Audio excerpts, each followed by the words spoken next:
Hello, everybody, and welcome to a very special edition of Wednesday Night Mayhem live on YouTube and StreamYard.com. It is Michael Fletcher alongside Anthony Florio, awaiting Michael Bullock and possibly Dee Woodson. If they're here, then great. If they're not, then, we'll see them on Friday night. But tonight's a big night. We have AEW Dynamite. That was at the Daily's Place. However, tonight was NXT's counter and they fired us with Halloween Havoc, and my goodness, what a night was it. So, let's start off with AEW, and then we'll get into Halloween Havoc. AEW, we started it with the first fight of the night, as it was Adam Hangman Page versus Wardlow in the Eliminator Tournament semifinal matchup. The Hangman advances to the championship fight. He wins it at 9 minutes and 50 seconds.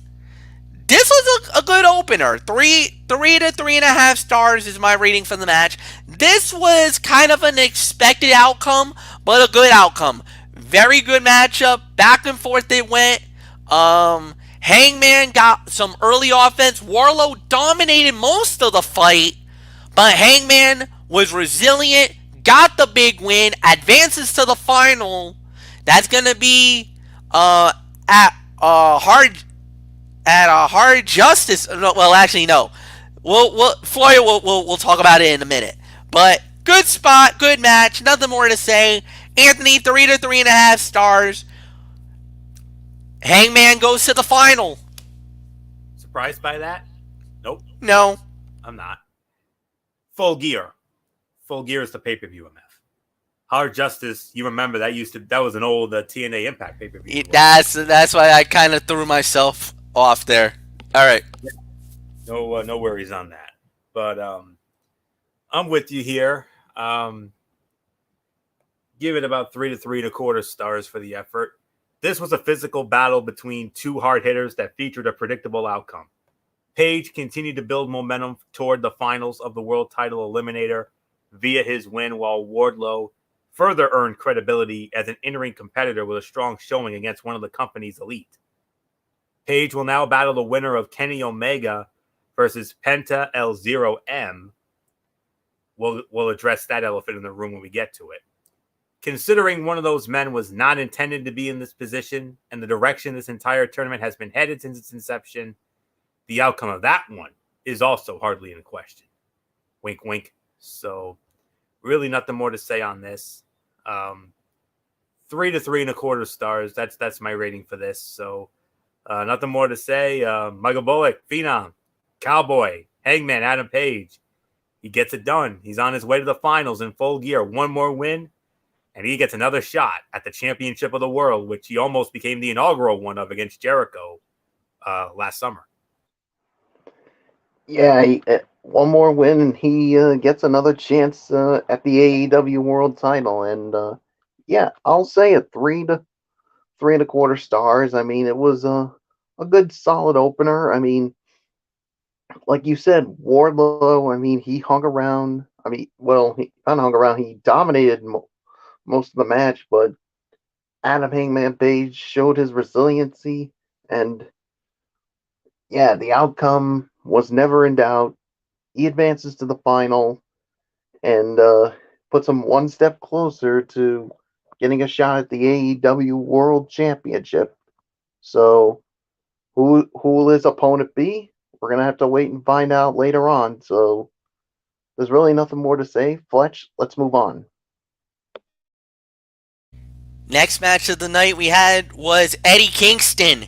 Along with the Butcher, the Blade, and the Bunny, he went up against Matt Sydal. When it was all said and done, Eddie Kingston wins the match in 8 minutes and 15 seconds. Anthony Florio, it is all yours.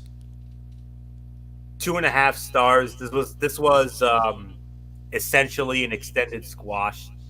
Matt Sydal was not once booked to be on the level of Kingston. And while, yes, there needs to be a pecking order, it felt somewhat off-brand for the celebrated indie star to be unceremoniously beaten down and submitted when other lesser-known talents have gotten way more offense than elsewhere on the card.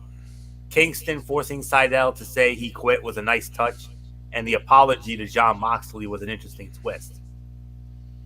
The AEW Championship I Quit match at Full Gear is going to be a hell of a bit of business. A match as cerebrally structured, no pun intended, and executed as it is violent. Hopefully, it lives up to the expectations set by the performers, because if it does, it could very well be the quality of match Moxley's reign deserves. But 2.5 stars for this effort, and I'm sure MF was saying, I'm sure MF's probably thinking the same thing, because I'll let you in on a little something. Long before Michael Bullock and I were having, the Raw chats and SmackDown chats nowadays, MF and I used to do that. And I remember way back when Matt Sydal was in the WWE when he was Evan Bourne, MF was a huge mark for this guy. And I was like, why? But then once I started watching him more and more, I'm like, okay, I get it now. I get it. But MF has been a fan of his ever since MTV had that little underground wrestling promotion called Wrestling Society X, in which Sydal was one of the biggest stars, if not the biggest star on that show. So, but I'm sure MF's gonna, get into that a little bit. But nonetheless, this was a 2.5 star match. So, nothing more to say. I mean, Michael Bullock, not a good night for the former Evan Bourne, known as Matt Sydal. Yeah, it wasn't a good night for Mr. Sydal, as he gets beaten up by Eddie Kingston, and forced to say I quit, which was a nice little touch there. And it builds him up for that big AEW World Title match at Full Gear against Jon Moxley. So yeah, there's really nothing more to add here. So Fletch, it's yours. Yeah, 2.5 stars, no doubt about it. I thought it was a pretty good match. It could have been a lot better, but I'm definitely a big fan of Matt Sydal. A lot of people know that. I'm also a fan of Eddie Kingston. I like what he brings to the table. His body of work has been really good. It's kind of a little tamed more than anything else, but I will say this: when Full Gear comes around and he fights Moxley, I quit for the AEW World Title. That is gonna be brutal. It's gonna be violent. It's gonna be over the top. Get ready for blood and gore. That's all I'm saying. Moxley is a psychopath. Eddie Kingston is a psychopath. These two guys are made for each other. And get ready for an ECW violent level of a championship fight. This is me and Derek Ferrera's wheelhouse right here, guys. And we are going to enjoy the chaos when these two get it on at Full Gear. All right, so next up, we had a big segment. We're not going to get into that. Then we had the TNT title on the line, as it was Cody putting the title on the line against Orange Cassidy in a lumberjack match. I like to call it lumberjackasses. So, lumberjackass match for the TNT title. Winner of the bout in 12 minutes and 10 seconds. Still the TNT champion, the American Nightmare Cody. And more importantly, it has been announced that at Full Gear, it will be Darby Allin versus Cody for the TNT title. So, Michael Bullock, it is yours. Cody successfully defends the championship. What was the time of the fall? 12:10. All right. Excuse me. Yeah, I thought this was a good match, and thank goodness we actually had an outcome here. So I'll give this about 3.5, maybe even three quarters, but I'd be leaning more towards 3.5. I mean, the outcome was never in doubt. I mean, yeah. I mean, both guys I thought looked really good, but obviously you wanted to make Cody look good and still the TNT champion, which is the right decision here as far as I'm concerned. So yeah, can't wait to see what happens at Full Gear when Cody puts the title on the line. So yeah, so there's really nothing more to say. Fletch, it's yours. Cody survives Orange Cassidy. Will he survive at Full Gear? And he's got a tough opponent in Darby Allin. That's gonna be one hell of a fight, no doubt about it.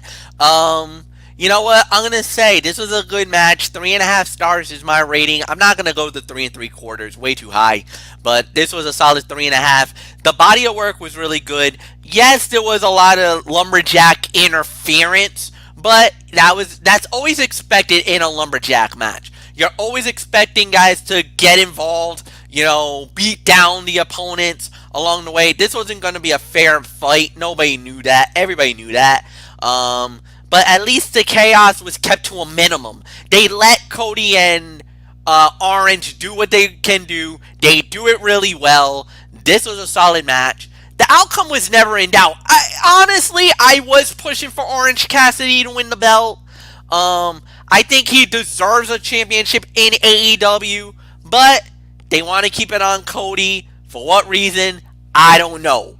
But he won it. I'm happy for him. Congratulations, Cody, for keeping the title. But now you got yourself one hell of an opponent coming up at Full Gear when you got to put the title on the line against Darby Allin. So that's going to be an interesting matchup. No doubt about it. Anthony Florio, it's yours. Cody's the boss, man. That's why. That's why. But all kidding aside, I'm sorry, guys. Waiting for that overly great Cody and Orange Cassidy match. Keep waiting. This was entertaining, but flawed. It was disjointed in spots, and almost nothing established early on played a part in the outcome. It was a convoluted babyface versus babyface match that felt more like an excuse to highlight the Dark Order, despite the fact that Cody's Full Gear title defense is against Darby Allin. Too many moving pieces here without any real defined direction, making Cody's return and everything that followed it unnecessarily messy. So, but I do agree. I'm still going to give it a good rating, though. I'm going to give it more like 3.25 to 3.5, if I'm going to be honest with you. But it was not as good as what we saw a couple weeks ago. The time limit draw was actually better, if I'm going to be honest with you. So hopefully we'll see these two again down the road. And if they do, no lumberjack nonsense, no Dark Order BS. Let these two go. Let them tear the house down. You do that, then we'll finally get that really great match that we know these two are capable of. So, a little disappointing, but it was still a very good match, though. 3.25 to 3.5. That's all I can say. And there's nothing more to say except MF. A big development in the women's division. We were supposed to have a match with Abaddon squaring off against former NXT and Mae Young Classic standout Tainara Conti, but something happened with that match that caused it to get the heave-ho there. And we got a replacement, and what a replacement we had. An NWA Women's World Championship match. And it's not, but you're thinking, oh my God, we're getting Thunder Rosa. Nah, honey. Easy there, Romeo. MF, I sent you guys the article in our messenger. I think we all know I'm just setting it up for MF. So MF, in the immortal words of you and Gorilla, you know what to say. Yeah, actually a couple of nights ago, history was indeed made. And it was that Sandra Deeb actually took the NWA women's title away from Thunder Rosa. It was a stunning upset, but we do have a new champion, and Sandra Deeb now has to put the title on the line against Layla Hirsch, and that match happened here tonight. Winner of the bout in 8 minutes, and still the NWA Women's Champion Sandra Deeb, and this was a good match. This was a solid fight. This was, I think a lot of people didn't, well, first off, a lot of people were shocked that Sandra Deeb won the title, but we later find out why it happened. Thunder Rosa may have signed with WWE and is heading to NXT. So that's why that happened. So, Sandra Deeb is the new NWA Women's Champion. She put the title on the line, successfully defends it. Great moment for her. Congratulations.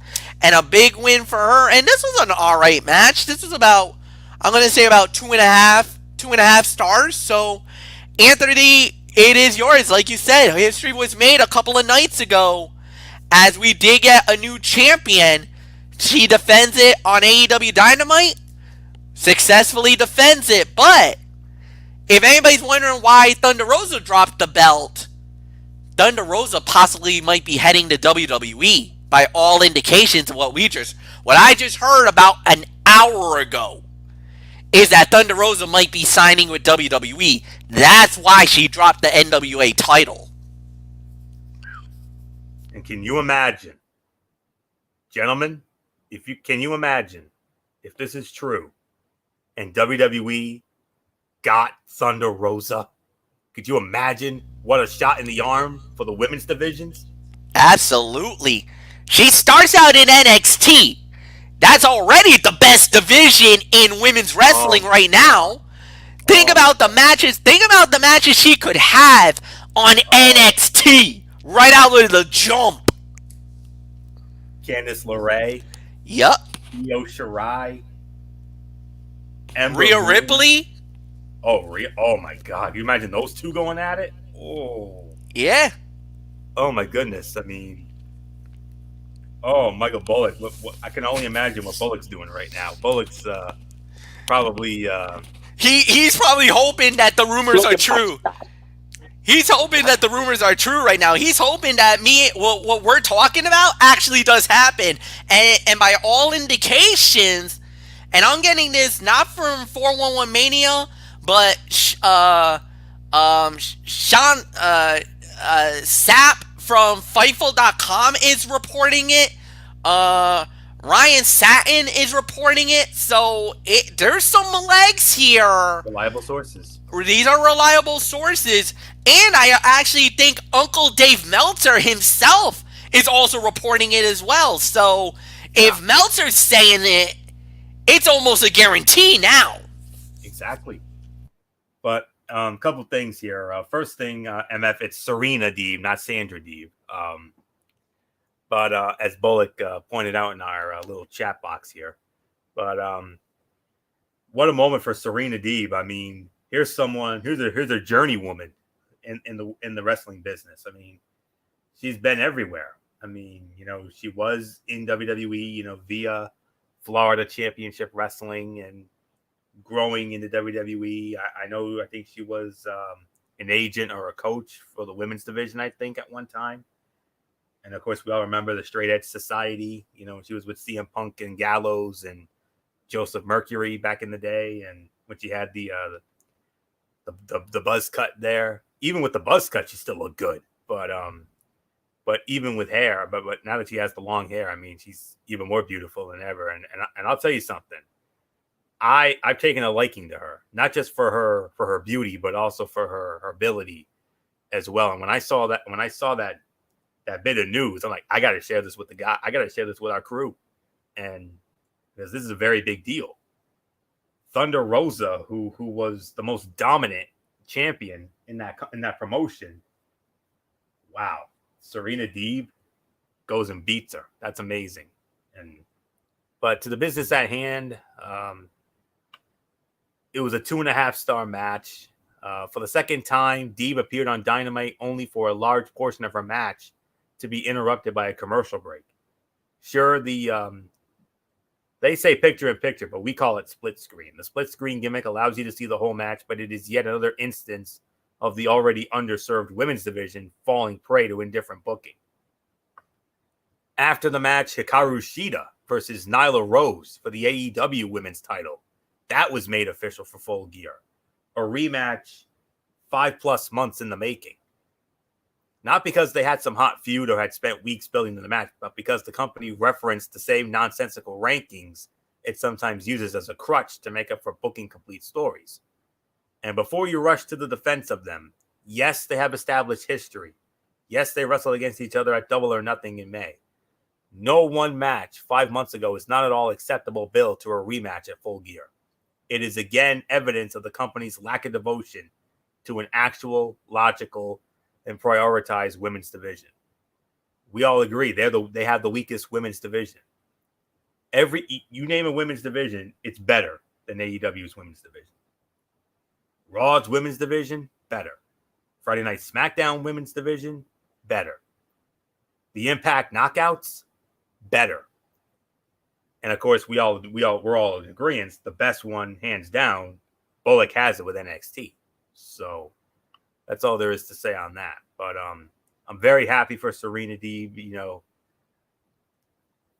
this is one of the things I love about the business. You know, finally, when someone who's been a journeyman or a journeywoman finally gets a moment, finally gets the moment in the sun, and you know, gets that long overdue championship moment. And I'm so happy for Serena Deeb.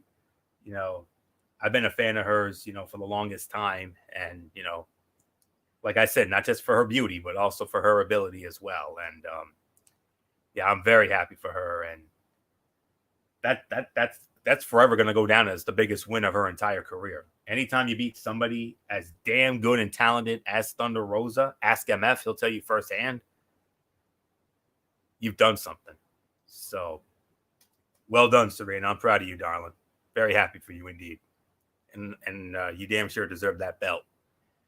We just got to fix the picture, though, because, you know, she had to fly right out to Jacksonville after winning the title so she could be on AEW. So, but I'm sure we'll get Thunder Rosa's picture out of there, and we'll get Serena's picture in there, and it's definitely going to be one sweet headshot. That's all I can say. I can't wait to see it. So, reminds me of that old school WWF Women's Championship that had the Fabulous Moolah's picture in that for forever and a day before Wendy Richter finally got that offer. But, you know, but anyways, 2.5 stars. That's all I can give it. So nothing more to say.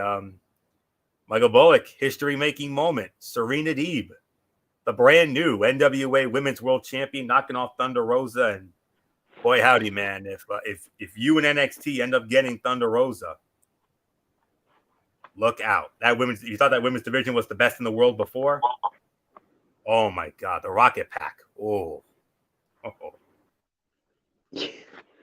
Yeah, definitely. 2.5 stars. I agree with the rating. I mean, yeah, with that shocking development of Serena Deeb as the new NWA Women's Champion, and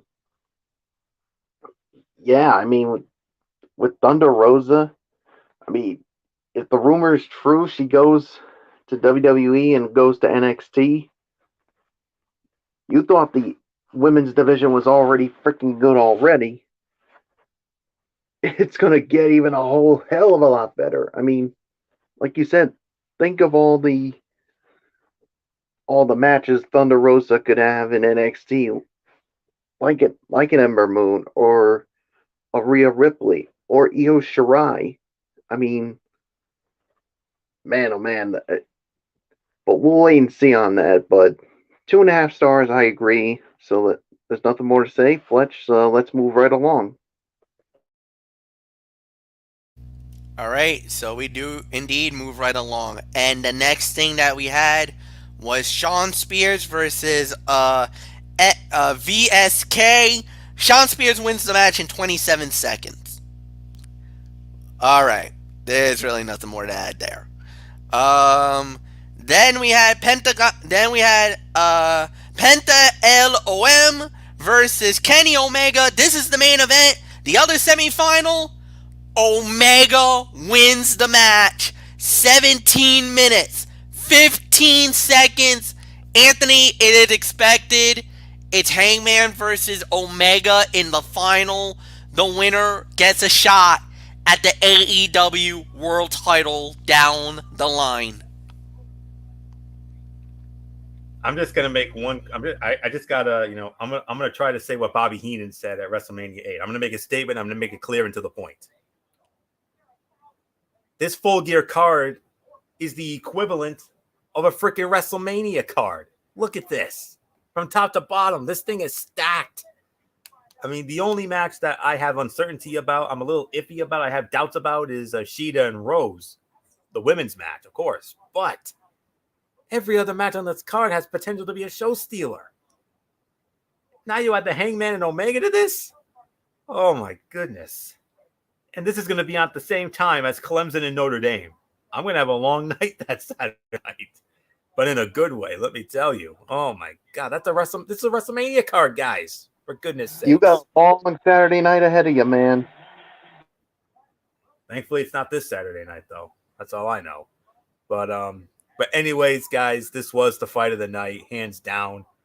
4 to 4.25 stars. Kenny Omega's entrance was more excellent stuff, complete with quotes from several sources, including BR. The Cleaner Girls mocking the Lucha Bros was another nice touch, as was his complete and utter disrespect for Rey Fénix by breaking out. And yes, I may not be a Mexican wrestling expert like MF is, but MF, if I'm not mistaken, isn't that Mega Campeon? You say it better than I do. How do you say that again? Yeah, the Triple A Mega Campeon title. Oh, I love it when you say that, man. I love it. Yep. But it was there. The Cleaner Girls, like I said, mocking the Lucha Bros. That was a nice touch, and as was Omega's complete and utter disrespect for Rey Fénix by breaking out that AAA Mega Campeon Championship belt. Yes, that was it. The match itself was every bit as excellent as you would expect, given the talent involved, and the arm snap out of the one-winged angel mid-watt through was great stuff. Omega shaking off the pre-match theatrics and having to refocus himself was a nice bit of storytelling and added to the overall quality of the bout. His match with Hangman at Full Gear is arguably the most eagerly anticipated of that entire card and has the potential to be a legitimate match of the year candidate. But then again, when you look at the card for this pay-per-view, every match has potential to be a match of the year candidate, for goodness sakes. This match, FTR against the Young Bucks, Cody, Darby Allin, TNT title, the world title with the I Quit rules with Moxley and Eddie Kingston. And 2 matches I'm iffy about. The women's match and the match with Orange Cassidy and John Silver from Dark Order. But other than, and they got the Hangman and Kenny Omega. Oh my God. Oh my dear Lord in heaven.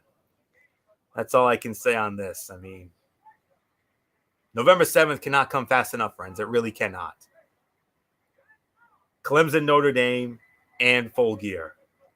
Woo-hoo-hoo. Appointment television, folks. It's as simple as that. I'll be watching on BR Live. I'll be watching Clemson, Notre Dame on NBC. Let's go. That's all I can say. 4 to 4.25 stars. Hands down the fight of the night. Nothing more to say. Michael Bullock, I mean, yes, the outcome was predictable, but damn it to hell, that match was fun. Yeah, that was a damn good match. 4 to 4.25 stars. This was a really, really good match between these two. I mean, what else would you expect when you got Penta and Kenny Omega with the talent they have in the same ring? They delivered, and man, if you thought Full Gear was already good, now you throw in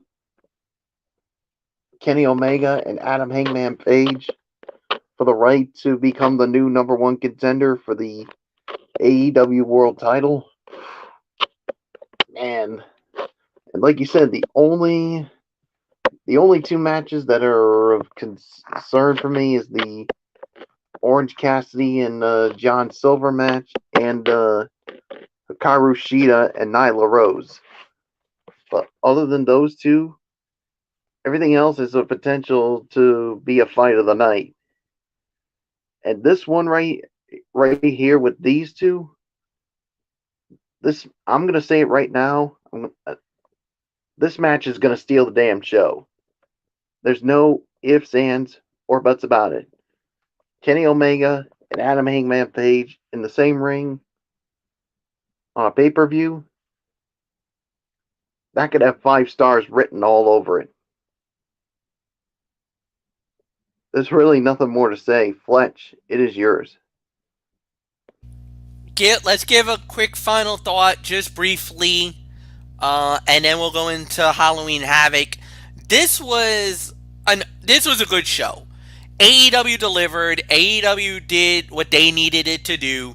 There's a lot of hype for Full Gear. I think that's a really good thing to see. And at the end of the day, I thought it was a good night. And, it was good. It was strong. It was powerful.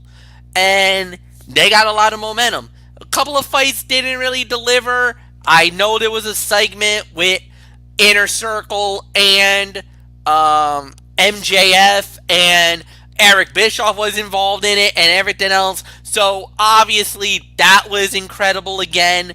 But as far as it goes, we're just going to have to wait and see how it goes. But it's going to be very interesting to watch. It was very interesting. It was pretty good. I got nothing more to say. I really got nothing else to add. So, Anthony, quick thought. 7.5. That's my rating for this. The main event. I mean, what can you say? I mean, the main event was incredible. We only had 2 bad matches on this show. The Shawn Spears. I mean, that was an absolute dud, and then the Eddie Kingston, Matt Sydal. I mean, those were the only 2 really bad matches on the show. But other than that, all the other matches were solid to good to great. And I didn't get a chance to see that Inner Circle segment. I mean, wow, Eric Bischoff. Oh my goodness, that's awesome. So, but 7.5 though. I mean, it was a show that started off average, dipped in quality near the middle, came back strong near the end, and that's really all I can say on that. It was a middle of the road show with a bit of added love for the main event, and that's really all there is to say on that. So solid 7.5 for me. So Michael Bullock, your thoughts, and then we'll get into your huge show, your takeover quality like show on the USA Network this evening. Yeah, I'll give it 7.5 out of 10. This was a good show and definitely build some momentum for Full Gear. Yeah, so there's really nothing more to say. You guys pretty much touched on it. So Fletch, let's get on to NXT Halloween Havoc. And we sure as hell did. We had the wheel, the spin the wheel, make the deal. It was there in living color, brand new look to it. It looked amazing. And can I say, oh my gosh, Shotzi, you looked absolutely amazing. The MVP of this show tonight was Shotzi Blackheart, folks. There was zero negativity coming from social media. Everybody was falling in love with the Blackheart tonight. So I was too. All right. So we started with Johnny Gargano. We started with Damian Priest, the North American title on the line. Shotzi spun the wheel, and it came up with the Devil's Playground. So we're wondering, okay, what the hell's the Devil's Playground? What was that under? What's the rules in that? It's basically anything goes. It is basically false count anywhere. Anything goes. First man to get a pin or a submission wins the North American title. Alright, so let's go. So we started the match. We go. It goes 21 minutes and 5 seconds. And we have ourselves a new champion. Johnny Gargano wins the North American title. Oh my freaking God. Well, I don't know how many people were happy. I know my niece is ecstatic. She's a big Johnny Gargano fan. She's losing her mind right now. She is in celebration mode right now knowing that Gargano is the champion, I don't really have anything bad to say about this match. This match was a 4-star classic. You can even say 4.25. This was an incredible match. To say the very least, great match, great fight. It went all over the place. What a ending. What a fight. Anthony Florio, you could easily call this fight of the night. You certainly can, but just one quick question before I get into this, and that is the spin the wheel. Yes. When it comes to the stipulations, there was one stipulation that I was wondering about, and it's a stipulation that MF and I, were kind of hoping to see on that.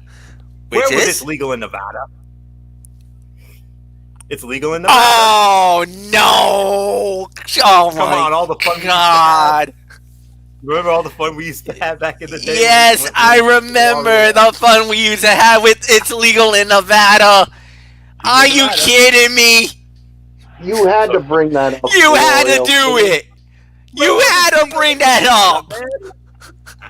Where was this legal in Nevada? Oh my freaking God. Florio, I don't know how you're gonna feel, but in the immoral words of Ren and Stippy, you idiot! Where's Dee Woodson with the checkered apron? Beat the piss out of Florio right now for that. Oh my God. I was just trying to. I know you were trying to get a funny ha out of it. Oh yeah, man. Sorry, Florio. I think you failed miserably on that one. No, he did good. He did good. I just have to be the gorilla to his Bobby right now. That's what he just did. This is Gorilla Bobby moment here. Will you be serious? Yeah, will you be serious? Yeah, that's what I was going for. But long story short, back in 2002, you could watch it on the WWE Network from the Monday Night Raw archives. Raw Roulette, MF and I ate that up. That was back when MF and I were doing the Raw chat, long before I did with Bullock. Yep. And there was a match with Jerry the King Lawler and Steven Richards, and Eric Bischoff, the general manager, spun the wheel, and it landed on It's Legal in Nevada. And MF and when MF and I would do the commentary, and MF would be like, It's legal in Nevada. And we're like, what could that mean? And we're like, I don't know. Can't wait to find out, though. And we all know how that turned out. Yeah. Oh, do we know how that turned out? Kingfish had a night to remember. Oh, yes. Kingfish, you had a night to remember. That's all I know. But Kingfish was very happy to find out what Legal in Nevada was. Mm-hmm. And thank God it did not fall on that, because oh boy, that could have been trouble for NXT. Yeah, but I just wanted to have a little fun there. I mean, every time I see that wheel, every time I see the wheel nowadays, I always think about It's Legal in Nevada. Yeah, but the thing is that I don't think there was a slide or a part of the wheel that said Legal in Nevada. So that's why. It's not in Nevada. It wasn't in Nevada. Yeah, it's not in Nevada. Yeah. It's in Orlando. Yeah. That's where it is. But I was just trying to go for some fun and go for a memory. That's all I was trying for. All right. But in all seriousness, though, all kidding aside, I 100% agree, MF. This was a 4 to 4.25 star match. It was a ridiculous match built on a stipulation. The two used weapons and battled all around the stage area. It was certainly not the best either man has, but they had already had a good pure wrestling match at TakeOver, and this was about having fun. The finish was surprising. The Archer of Infamy seemed set for a long, memorable title reign to test them. Instead, the Rebel Heart is back on top. He got help, much like Candice LeRae has gotten support from Indy Hartwell.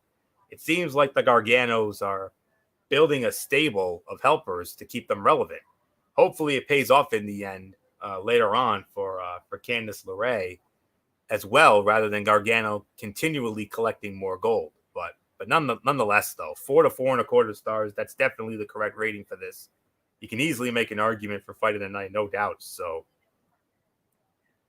Nothing more to say. Nothing more to say here. So Michael Bullock, a great way to start off NXT's version of Halloween Havoc. You know, you think about all the great memories from Halloween Havoc past. I mean, Ric Flair and Sting teaming up in the Thunder Cage in '89. I mean, Eddie Guerrero and Rey Mysterio stealing the show in '97 or '96 or whatever that one was. Of course, '98 with all those technical difficulties on pay-per-view. We all remember that. Diamond Dallas Page and Goldberg. So, but a lot of great Halloween Havoc memories, and NXT, you know, started their own version of it. So Bullock, great way to start it off. Unfortunately, bad outcome, but still a fun-ass match, though. Yeah, it was a fun match with a bad outcome. I mean, many people thought that Damian Priest was going to get a good long run with the North American title, but unfortunately it did not happen. So, I mean, that's the only thing I didn't like about it. I mean, I was hoping that maybe it would go a little longer with the run, but you know, it is what it is. So 4 to 4.25 stars. I agree. This was the fight of the night. A great way to kick off uh, NXT Halloween Havoc. So there's nothing more to say. Let's move on. The next thing we had was the promo segment by Pat McAfee, and boy, did we get a lot of answers for a lot of things that was happening. First off, it was McAfee that paid off Ridge Holland to jump Adam Cole and leave him in the heap during the NXT title match between Kyle O'Reilly and Finn Balor. So now we know what happened to Adam Cole. Cole got destroyed by Ridge Holland because McAfee paid him off. Then Oney Lorcan and Danny Burch, also with the help of McAfee, that also was a payoff because they ended up winning the tag team titles, where McAfee basically had Danny Burch and Oney Lorcan take out both members of Red Dragon. That led to them getting the opportunity at the belts. So they got the belts, they won it, and everything else was fine. UE comes out, looks like it's going to get a little dicey, and then a nuke gets thrown at the GWC as one of my personal favorites, and I love this guy. Pete Dunne turns on the crew. He goes full heel. He's the fourth member and has joined Pat McAfee's crew. McAfee now has a stable that rivals the Undisputed Era. Oney Lorcan and Danny Burch, that's pretty good. You just got one of the biggest names of the UK, former and by far one of the greatest United Kingdom champions there ever been in the company, in Pete Dunne. Limb manipulation and everything else that makes Anthony Florio want to scream like a little girl. And yes, let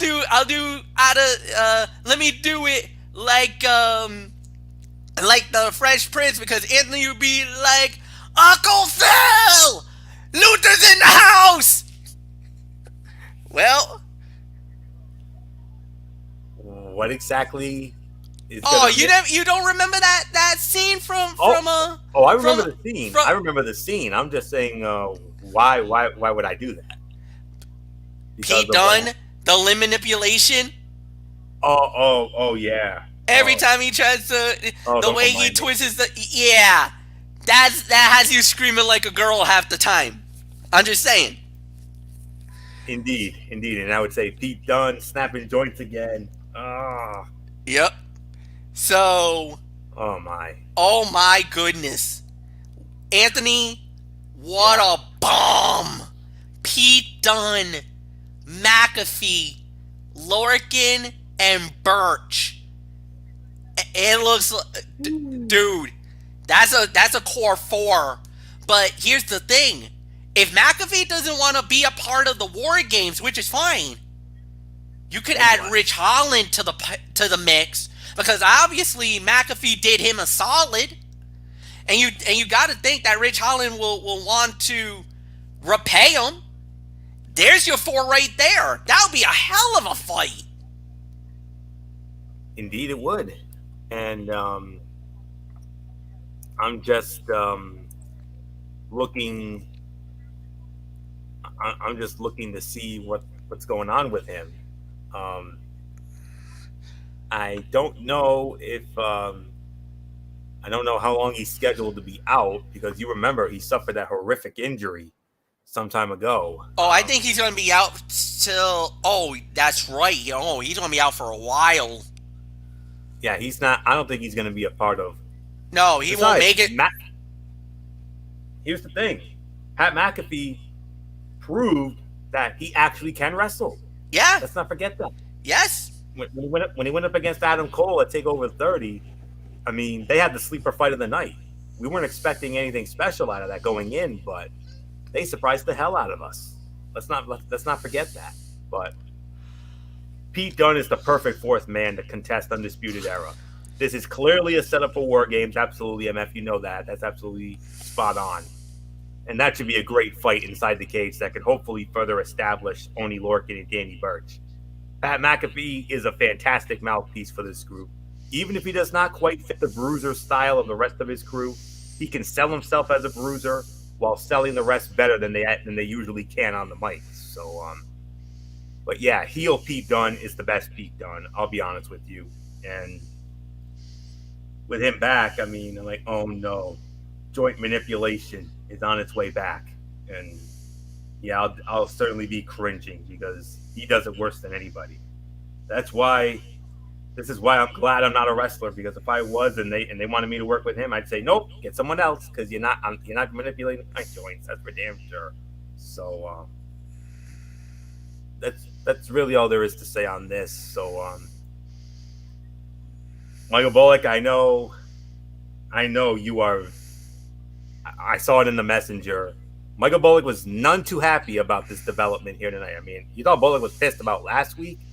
I think he might be just as much so, if not more. So Bullock, Pete Dunne, he has now joined Pat McAfee, Oney Lorcan, and Danny Burch. Yeah, this was definitely a good promo. Pat McAfee acting like a shall we say a braggadocious asshole that he is. Yeah, that's what I'm calling him, because I can't stand the guy. I mean, he thinks he's better than everybody else, and I can't believe you guys forgot. He actually called out the IWC. He said it right then and there. He said it. He said internet wrestling community. He went there. He actually called out the IWC. Ooh, you do not want to do that, Pat McAfee, because you are going to get the internet wrestling community so PO'd about it that you call them out. And yeah, all I can say is somewhere down the line, you're going to get what's coming to you. And I'm going to enjoy every second of it, because you troll the internet wrestling community, you troll NXT, and yeah. So this stable that he's got, yeah. And all I can say is it's definitely going to lead up to War Games with his stable going up against the Undisputed Era. And boy howdy, that's something I think everybody's going to be waiting to see. So there's really nothing more to say. Fletch, all I can say is Pat McAfee went there when he called out the IWC. You know what? And here's the thing. Sometimes it's deserving of getting called out. I'm sorry. I think for once, and I know it's a promo, and I know it's supposed to be a fiery promo and everything else, but sometimes the IWC can be the greatest thing in the world, or it could be the biggest curse in the world. And I actually don't mind, as a heel, I actually don't mind that he went there. Because quite frankly, there's been times where I wanted it to go there and rip on the IWC, saying that some of you internet geeks and all you so-called marks don't know shit about wrestling. So I definitely am glad that McAfee went there tonight, and I actually have no problems that he went there tonight. So no, I think it's definitely well worth it, well warranted, and well deserved. So that's just my 2 cents on it. So next up on this show, we had was what? Okay, so this was the match. It was Santos Escobar versus Jake Atlas. Santos Escobar wins the match. That's actually not true, Michael Bullock. He knows a lot more than he leads on. He actually does train with the actual professional wrestling in Indianapolis, Indiana. So no, Bullock, you talk about that. That's bull crap. He actually knows more than you think. He actually knows more than you realize. He actually does train in Indianapolis, Indiana. So no, you're wrong. So when it comes to that, Escobar wins the match, beats Jake Atlas in 3 minutes and 28 seconds. So good win for Escobar. We're not going to talk much about that. Then we got the cinematic match. First part was Cameron Grimes versus Dexter Loomis. That was the first part. Took about 5 minutes long. Alright, fine, whatever. This is the fight we're going to get into.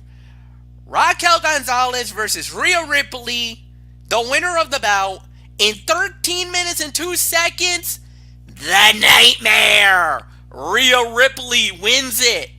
And I believe this goes to Michael Bullock. So Bullock, Rio Ripley, a huge victory over Raquel Gonzalez. And Fletch, I think this is your specialty here, because this was a be a woman fight, and boy howdy, these two really threw down. And I knew it was going to be like that. It was going to be a woman fight, and this is what we got. So I'm going to give this about a 3.5 star match. I mean, yeah, Rhea Ripley gets the job done. She proved why she is the biggest badass in the NXT women's division. I mean, I give Raquel Gonzalez credit. She wanted to prove that she was tough, but no, I mean, it wasn't her time. I mean, her time will come to be the biggest badass, but until then, that honor still goes to the Nightmare, Rhea Ripley. So nothing more to say. Fletch, Raquel Gonzalez proves she can be tough, but Rhea Ripley tonight proved that she was tougher, and why, as of this moment, she's still the biggest badass in NXT. It's yours. Great match, great fight, back and forth, no doubt about it. This was awesome, to say the very least, and I'm so happy that Rhea got the win here. She deserves the win. She is, without a doubt, one of the biggest reasons why the NXT women are the best in the world right now. So I'm down with the Nightmare. I'm down with Rhea Ripley, man. Welcome to her brutality. She brought it tonight, and that's what we love. This one here is a special one. A blue chipper. She shined at WrestleMania against Charlotte Flair. She's been shining on the main roster a few times around when she made that jump during Survivor Series season. And without a doubt, she's one of the badasses in NXT today. There's nothing bad about Rhea Ripley. This is one that I love. She's one of my personal favorites. Anthony, 3 to 3.5. This was a damn good fight. It's all yours. Absolutely. I mean, Rio Ripley, in the last 10 months or so, she's in almost a year. I mean, she has done so much. I mean, we all remember, late last year. I mean, she caught lightning in a bottle and she picked that sucker up and she ran with it.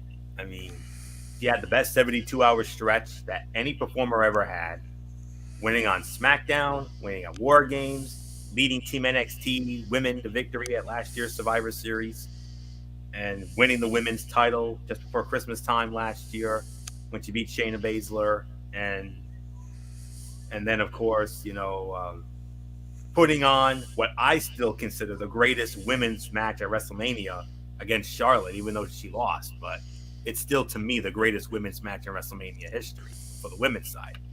But anyways, 3.5 to 3 3/4 of a star. While these two women have so much more in them with time to grow in the ring, this was a fun clash of dominant stars. Gonzalez impressed by keeping up with the more experienced performer. The two never looked out of place together. This is a match that should happen down the line with no interruptions on a bigger stage. Gonzalez proved she deserved more big-time matches. It made sense for her to lose this time, but next time maybe a different story based on where she has progressed as an in-ring competitor. So there's nothing more to say on this. 3.5 to 3 3/4 of a star. Nothing more to say. Michael Bullock, your girl, Rhea Ripley. She's back on track, man. I let off on it. Yeah, he actually did. Oh, yep. Excitement again. That's all right. That's all right. No problem. Main event, guys. Spin the wheel. Make the deal. Io Shirai versus Candice LeRae. Shotzi spun it.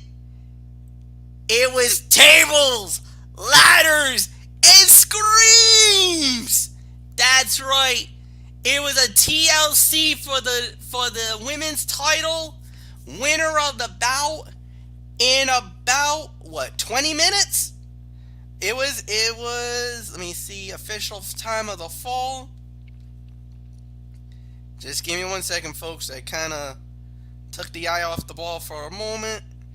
It was 16 minutes and 30 seconds, and still the NXT Women's Champion Io Shirai, the diamond in the sky, she still reigns over the NXT Women's Division. And this was a damn good fight, y'all. This was a damn good match. This was excellent. A great way to close it. TLC, strong match. 3 3/4 to 4 stars. Anthony, you couldn't get any better than this. But to me, the right person won. Io Shirai deserves to be the NXT Women's Champion. And I'm so happy she's still the champ. As am I, MF. As am I. This was 3 3/4 to 4. I mean, it was right up there with the North American bout. But Shirai and LeRae have fantastic chemistry that comes out in every match. This was still not their best match together, but it had a much different focus to their previous clashes. The weapons were the centerpiece, as well as how well both women could sell the damage they inflict on one another. The contest made clear that both women could win at any time. LeRae was able to constantly dodge the offense of Shirai, letting her smack into steel. She played it smart, but crashed and burned at the end. In the end, Shirai continues a fantastic title reign. She has been incredible every time out with her title defenses. LeRae is among NXT's best and hopefully gets her own time in the sun soon. Johnny Gargano cannot be the only family member winning gold. So, and one other thing before I give it to Bullock, and that is what some of the spots we saw in this match made me miss Mauro Ranallo, because there were a couple of spots near the end of the match. The spot where they when I believe it was LeRae or Io who did the that swinging neck breaker, and they landed and they crashed through the tables. And then, of course, the spot at the end where Io shoved Candice off the ladder and Candice took that nasty fall through the ladder. If Mauro Ranallo had still been there, he would have lost his damn mind. Let me tell you that. He would have lost his damn mind. There would have been a lot of Mamma Mias high Mamma pitched. mia! Oh yeah, it would have been high pitched. It would have been at the top of his lungs like he always used to do. He would have been screaming "Mamma Mia" for like a minute straight if he had saw those spots. But Vic Joseph, I still love him, and he's doing a really good job, and big shoes to fill, but he's doing a solid job with that. But anyways, 3 3/4 to 4, definitely the second best fight of the night. So there's really nothing more to say. I mean, Michael Bullock, you got one hell of a women's champion right there. Io Shirai, since winning it at Takeover in Your House, she's held it since. She keeps on rolling. So Bullock, you are our NXT guys. So I'm just gonna lay it down for you. I'm very curious. Who do you think will eventually dethrone Io Shirai for that women's title? Woo, that's tough. I mean, there's a lot of names that come to my mind that could do it. It could be Ember Moon. It could be Tony Storm. I mean, or it could be, if the rumor is true, could it be Thunder Rosa if she does go to NXT?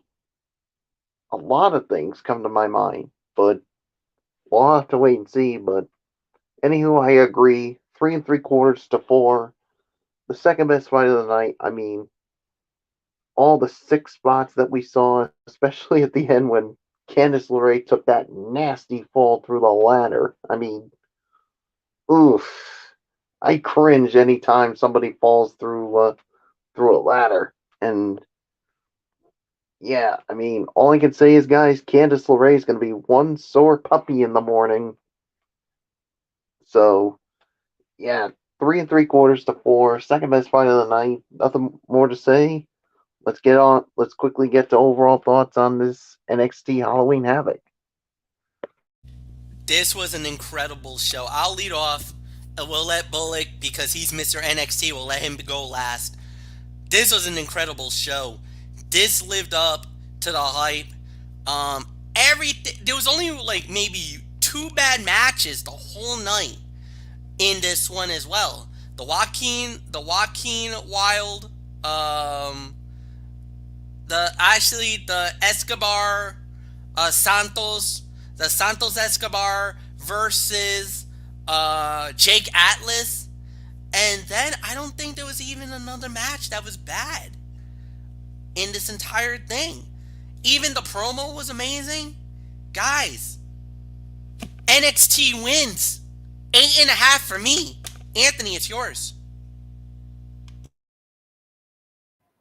Definitely. I mean, but then again, here's the thing.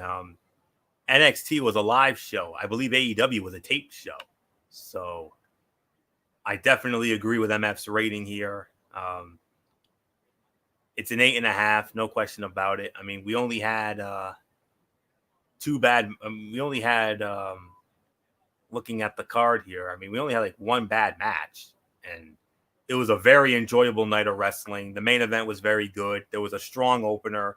Raquel and Rio was a blast. And, and of course, Dexter, Cameron Grimes and Dexter Loomis. I mean, that was crazy and weird yet fun.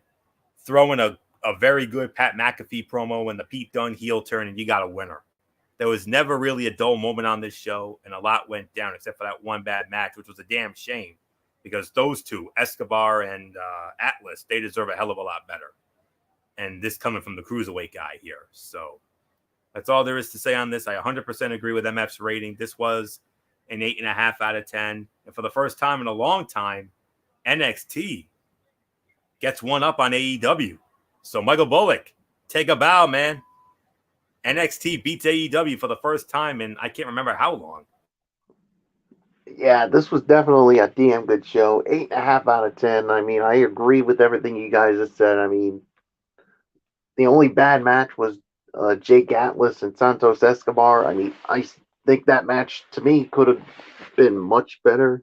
They should have gotten more time, but other than that, everything else was just was awesome, and I agree with what MF said. I mean, Shotzi Blackheart, I mean, I thought was a really good host for this NXT Halloween Havoc. Social media hasn't said anything negative about it. I mean, what do you say, guys? Thumbs up or thumbs down for Shotzi Blackheart as the host?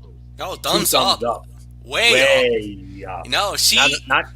Oh, No, two thumbs up, way up, no doubt about it. If we're going to the old school Siskel and Ebert realm, two thumbs up.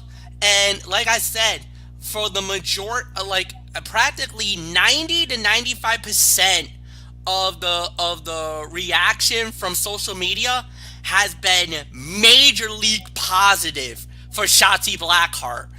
Being the host of NXT's Halloween Havoc tonight, they thought she was perfect for the role. They thought she was in her element. There has not been one negative comment I've heard on social media as of right now.